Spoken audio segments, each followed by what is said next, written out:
ગોધરાના circuit house ખાતે ગુજરાત પ્રભારી રામકિશન ઓઝા દ્વારા પત્રકાર પરિષદ યોજવામાં આવી હતી, જેમાં પત્રકારો દ્વારા પંચમહાલ જિલ્લાના સંગઠન વિશે પ્રશ્નો કરાયા હતા। તેના જવાબમાં પ્રભારી રામકિશન ઓઝાએ સંગઠન મજબૂત હોવાનું જણાવ્યું હતું અને આવનારા દિવસોમાં જિલ્લાની 3 નગરપાલિકા પર કોંગ્રેસ કબજો કરશે તેવો દાવો કર્યો હતો। आज पंचमहाल डिस्ट्रिक्ट में गोधरा यहाँ पर हमने पंचमहाल डिस्ट्रिक्ट के प्रमुख कार्यकर्ताओं की बैठक बुलाई है और इस बैठक में पंचमहाल डिस्ट्रिक्ट का कांग्रेस का संगठन कैसे मजबूत किया जाए और आने वाली नगर पालिकाओं में की तैयारी के विषय में विस्तृत चर्चा करने के लिए पंचमहाल जिला कार्यकारिणी के प्रमुख लोगों को चर्चा के लिए बुलाया गया है और इसी बहाने उनसे सबसे परिचय और आने वाले कार्यक्रमों की रणनीति। बारिश इतनी ज़्यादा हुई है जिसके कारण किसानों का नुकसान हुआ है, शहरों में दुकानों का नुकसान हुआ है, लोगों की गाड़ियां डूब गई है, किसानों की फसलों का नुकसान हुआ है, उन्हें इंश्योरेंस नहीं मिल पा रहा है, नाले जाम हैं, गड्ढरों में पानी घुस गया है।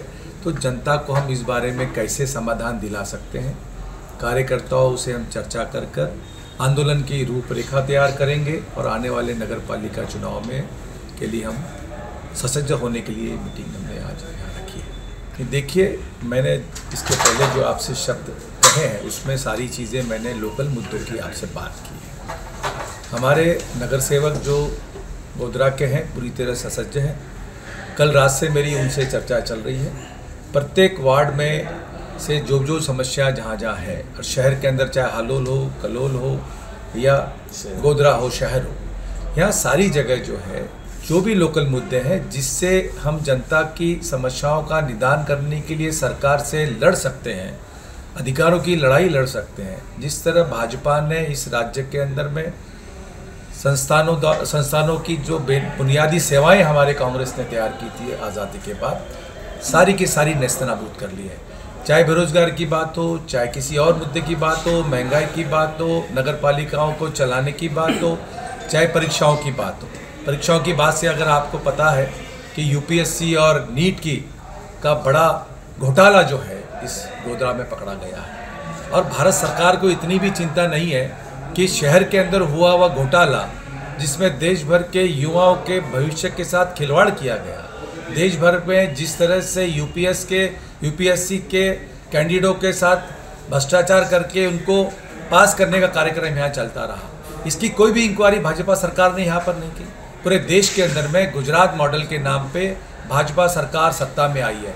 मैं कहता हूँ ये भाजपा गुजरात मॉडल नहीं है, ये भाजपा का मोदी मॉडल है जो इस देश में फेल हो चुका है। मैं समझता हूँ कि बहुत सारी भावनाएं गोधरा के साथ जुड़ी हुई हैं। इस तरह से गोधरा के शहरवासियों को बदनाम करना देश भर में। नीट के एग्ज़ाम, बच्चा जब पढ़ता है उसके माँ बाप पूरा घरदार बेचकर कर्ज लेकर उस बच्चे को पढ़ाते हैं। परीक्षा होती है, परीक्षा जब होती है रिजल्ट की वो इंतज़ार करता है, उसके अंदर घोटाला, कितने सारे मध्यम वर्गीय लोग, गरीब लोग, कैटेगरी में आए लोगों को साथ ये खिलवाड़ हुआ है। रही लोकल मुद्दों की बात, इस शहर के अंदर में किसानों को यह तक नहीं पता कि इंश्योरेंस किसका लिया गया, गाड़ियां डूब गई, कारें डूब गई, घर डूब गए, घरों में सामान डूब गया और लोगों को पता नहीं है इंश्योरेंस किससे लेना है। और जिन्होंने कैशलेस इंश्योरेंस लिया है उसको कहते हैं कि पानी कारण उसमें पानी का वाटर डैमेज लिखा हुआ नहीं था। ये कोई तरीका है लूट का, जनता को लूटने का कोई तरीका है? ये क्या हो रहा है इस देश में और क्या हो रहा है गोधरा में?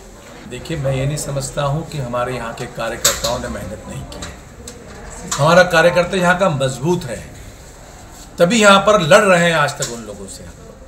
हमारा एक एक छोटे से छोटा कार्यकर्ता, आखिरी पंक्ति कार्यकर्ता गोधरा के अंदर भाजपा के लोगों के साथ लड़ रहा है।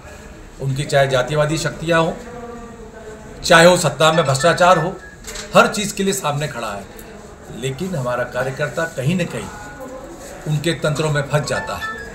उनके हर तरह के, गुजरात में भाजपा की सरकार ने कोई भी विकास का काम नहीं करती है, वो सिर्फ सत्ता में तोड़ने काम करती है। अगर उनके नगर सेवक नहीं चुन के आए तो उनको खरीद लो, नहीं खरीदा है तो उसको पुलिस में अंदर करो, उसकी इंक्वायरी निकालो। कोई व्यक्ति अपना मंगलसूत्र रख के चुन के आता है और उसके ऊपर 50-50 लाख रुपए की इंक्वायरी लगाई जाती है। ये क्या हो रहा है? अधिकारियों को भी ये करते हुए शर्म आनी चाहिए। इस तरह के उल्टे काम हमारे कांग्रेस कार्यकर्ताओं के ऊपर वो इल्ज़ाम लगाते हैं। हमारा संगठन मजबूत है और आने वाले समय में गोधरा के अंदर में मजबूती के साथ खड़ा रहेगा और यहाँ की तीनों नगर पालिकाएं इस जिले की हम चुनकर लाएंगे। कार्यकर्ता कहीं मनोबल टूटा नहीं है और यही कार्यकर्ताओं की ताकत से हम इस शहर में फिर से काबिज हो जाएंगे।